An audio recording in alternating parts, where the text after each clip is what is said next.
You guys ready? Or they gonna wait on? First off, I'd like to just start by saying as an organization, our thoughts and prayers are with all those families affected by the tragedy that happened in New Orleans. I just hate to see that for anyone, and it's just hard to see what happened there. So we're praying for those families affected and for the city of New Orleans. Open it up for questions. When it comes to the running game, what are some things you think you guys can do to get that hitting groove heading into the playoffs? Yeah, with our running game, what we can do to get it going is just staying with it and making sure we just sustain our blocks. I think it's just about how we finish on our blocks when we're on people. Can we stay attached and can we finish, especially at the second level? Can we, be on guys and finish the proper way, allowing for those run lanes to increase and our backs continue to hit it, playing fast. That'll help us in the run game. Do you think Deontay Johnson has got enough work in that he could help you this week? Yeah, Deontay will be out there this week. What have you liked for him so far? I know it's been a very short time. Yeah, I mean, Deontay's come in and he's put his head down and he's worked. He's working hard to catch up with the playbook and the things that we're asking him to do. And again, this is really second day out practicing with us, so he's picking it up pretty fast. And we'll try to put him in situations where we can utilize him and utilize his strengths. That particular loss last week, I know y'all turned the page, but what have you seen from the guys coming off of that, knowing, hey, we got one game here before it's postseason time, and just kind of the mindset of let's get it right quickly here? The mindset of our team, Randy, what I feel is renewed energy. Like guys getting away for a minute, I feel renewed energy. I feel our guys are upbeat, excited about the opportunity to go up to Tennessee and play a really tough opponent. Our guys are in a really good spot, mentally, physically, and we're excited to just go and compete. Feels like you have some options on the offensive line with guys getting healthier. How do you go about figuring out combinations this late in the season, maybe moving guys around or asking a guy to maybe do something he hasn't done before?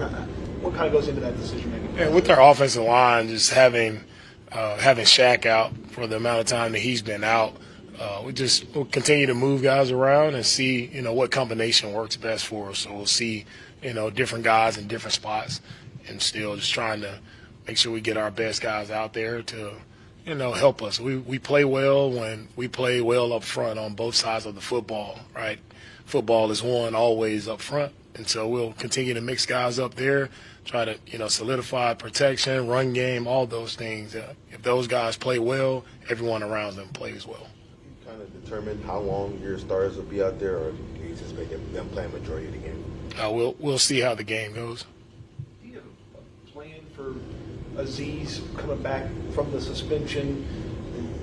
What maybe you want to see him with some of the guys that he hasn't been able to play with so far this year, maybe like Christian? I want to see Aziz get back out there and play football. Right? It's been 3 weeks since he's been able to get out there and play, so it's just a matter of getting back out, hitting guys, getting used to hitting the ground again, getting up, making sure everything is still. It takes reps. And real live reps, when you missed as much, the time that he's missed, you have to get that real live action, right? And that's what he needs, getting back to it. He's excited to get back out there and play for us, and we're excited to have him back. We've really missed his leadership, missed his communication, not only on the defensive side, but for our entire team. So I'm fired up to have him back for us. Coach, he's mentioned on social media having been able to talk to the NFL commissioner and others in the organization. What do you think about him going that route and what came about of it? Yeah, I think Aziz, he's handled himself, really well throughout this entire suspension, and it's just a matter of, from my perspective, of making sure, he talks to the powers that be in the NFL so they can really truly understand who he is, as a man. I know that this is probably a question that you're going to be asked again once the season is over. Already, Sarge? Well, I just, and it may be after, the Super Bowl run. It could be Super Bowl. Sounds better. Right. But, heading into the last game of the regular season, you all have played a lot of football this season. You all have been through a lot of adversities, ups and downs with injuries and things like that. Heading into this last game of the regular season, what have you learned about your team, and more importantly, what have you learned about yourself this season? Great question there, man. I think the one thing I've learned about our team is, our guys, they continue to be tight. They continue to grow tighter as the season grows longer. Like, we've been at it longer than anybody with the Hall of Fame game starting out earlier than everybody. So we've been going at football for a long time now. And I really like just the resolve of our team and how we've continued to grow and mature throughout the season, throughout the ups and downs, which happens to every team throughout a season. Like, I feel like our guys have handled that well, and they've rebounded, they've responded when things haven't gone the right way for us. We're learning how to win games in different ways and fashions. That's where we are. As a team, that's what it takes in this league to have that resilience, and that's what I think our team is. I've learned our team is tight. Our team has the resilience that they need to have to be a good team moving forward. What about some of your younger players that, this is like their second or third year in the league? Some of them have to step up. I remember, in particular, what CJ has done as far as the leader is concerned, having a stellar rookie year, then going through some ups and downs in his sophomore year. But to just see him to be able to hold steadfast. Going throughout the season, I think our young guys have, that second year is where you learn like what it truly takes to be a pro.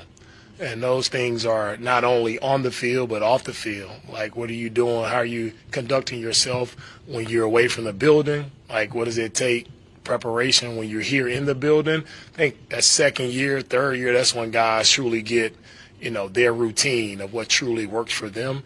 And you have to lean on veteran guys, and you have to also just grow through it. Like, you have to make you have to hit some bumps along the road as a young player to understand like your routine. Like, we've all been there as young players, and you have to figure out that routine. It doesn't happen instantly, and you continue to grow and fine-tune that routine of what works for you as you get further along in your career. Individual accolade is not the most important thing, obviously, but last year Derek Stingley was a Pro Bowl snub, pretty notable one. What do you think he's done this year to make a good case for that kind of distinction?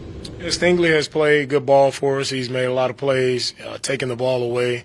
I think people have recognized what he's able to do, around the league. I think he has the respect of his peers, coaches around the league. They see the growth. They see, how he's stepped up and took on some tough challenges throughout the year. So, he deserves whatever credit that he's getting. I think it matters most when it's coming from your peers and coaches around the league, people who are constantly watching film, diving in, and they know, how they truly know how guys are playing and, how they are helping their teams. And I think Stingley has earned that respect around the league.